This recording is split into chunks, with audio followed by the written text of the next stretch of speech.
পা কারো বাম পা, যা দেখতে যেন সিনেমার রোবটের পায়ের মতো। সেই পা নিয়েই তারা হাঁটছেন, কথা বলছেন হাসি মুখে। তবে এটি কোনো সিনেমার দৃশ্য নয়, এটি রাজধানীর একটি বেসরকারি প্রতিষ্ঠান ব্র্যাক কৃত্রিম পা সংযোজন কেন্দ্রের দৃশ্য, যেখানে এই তরুণরা অভ্যস্ত হচ্ছেন তাদের নতুন যান্ত্রিক পায়ের সাথে। এই তরুণরা পা হারিয়েছেন ছাত্র জনতার জুলাই আগস্টের গণ অভ্যুত্থানে। তাদের কৃত্রিম পা বিনামূল্যে সংযোজন করেছে BRAC limb and brace centre নামক একটি বেসরকারি প্রতিষ্ঠান। এই উদ্যোগের মাধ্যমে তারা ফিরে পাচ্ছেন নতুন জীবনের স্বপ্ন। ভাইয়া আমি কয়দিন আগে এরকম চিন্তা ভাবনা করছিলাম যে এক পা দিয়ে আর বেঁচে থাকা লাভকে আমি আত্মহত্যা করবো, এরকম চিন্তা ভাবনা ছিল। পাহাড়টা পার করতে গিয়ে অনুভূতিটাও খুবই ভালো লাগতেছে। আগের মতন হাঁটতে পারবো এরকম একটা অনুভূতি লাগতেছে, আনন্দও লাগতে পারে। মোহাম্মদ রাজু মিয়া, স্ত্রী ও 2 সন্তান সহ ছোট্ট সংসারে তিনি ছিলেন একমাত্র উপার্জনক্ষম। টঙ্গীর এরশাদনগরের বাসিন্দা রাজু মিয়া পেশায় একজন রিকশা চালক। 20 জুলাই ছাত্র জনতার গণ অভ্যুত্থানে গুলিবিদ্ধ এক শিক্ষার্থীকে বাঁচাতে গিয়ে নিজে গুলিবিদ্ধ হন। দীর্ঘদিন চিকিৎসাধীন থাকার পর হারান তার একটি পা। অঙ্গহানির পর হতাশায় ডুবে যান। কিভাবে চলবে তার বাকি জীবন, কি হবে তার সন্তানের ভবিষ্যৎ। ঠিক এমন সময় তার পাশে দাঁড়ায় BRAC limb and brace centre. তাদের সহায়তায় তিনি আবারও স্বপ্ন দেখছেন নিজের পায়ে দাঁড়িয়ে স্বাভাবিক জীবনে ফেরার। ব্র্যাক আমাদের সাহায্য সহযোগিতা করছে বিদায় আমাদের মনের ভিতরে সাহস যোগাইছে। মাদ্রাসার মাথায় একজন ছাত্র গুলিবিদ্ধ হয়ে পড়ে রয়েছে, তো ও আবার বলতেছে যে আপনি আমার একটু ধরেন, আমার একটু বাঁচান। তো হ্যাঁ আমি আবার ধরতে গিয়ে গাড়িতে নেমে ধরতে গিয়ে বাঁচাতে গিয়েই আমার গুলিটা লাগছে।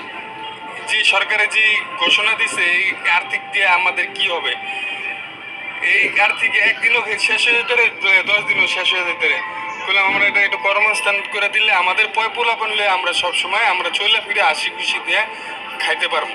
আরেকজন 10ম শ্রেণীর ছাত্র রিফাত হাওলাদার। স্বপ্ন ছিল পুলিশে যোগ দেওয়ার, কিন্তু সেই স্বপ্ন আর পূরণ হলো না। আন্দোলনে পা হারিয়ে দিন কাটছিল হতাশায়। তখন ব্র্যাক ব্রেস সেন্টার তাকে সংযোজন করে দেয় কৃত্রিম পা। রিফাত বলেন, এই পা দিয়ে স্বপ্ন পূরণ করতে না পারলেও এটি আমাকে অনুপ্রেরণা যোগাচ্ছে স্বাভাবিক জীবনে ফেরার। ছোটবেলা থেকে আমার বাবা মার একটা ইচ্ছা ছিল যে তার মেজ ছেলের পুলিশ অফিসার হবে। তো সেই স্বপ্নটা তো এখন আর নাই। আমি সেই স্বপ্ন নিয়ে আগাইতেছিলাম, সে ভালো করে লেখাপড়া কইরা আমি পুলিশ লাইনে দাঁড়াইতাম। তো এখন তো আর সেটা সম্ভব না। অন্তর্বর্তীকালীন সরকারের কাছে একটাই আবেদন, আমাদের যাতে একটা কর্মস্থলের ব্যবস্থা করে দেয়। মিষ্টির দোকানের কর্মচারী মোহাম্মদ আকাশের জীবনেও রয়েছে এক মর্মান্তিক কাহিনী। দোকানে ঢুকে পুলিশ তার দিকে বন্দুক তাক করে হত্যা করতে চায়। জীবন বাঁচানোর আকুতি মিনতি করলেও শেষ রক্ষা পাননি। নিজেকে বাঁচাতে বন্দুকের নল সরাতে গিয়ে গুলিবিদ্ধ হন আকাশ। হারান তার একটি পা।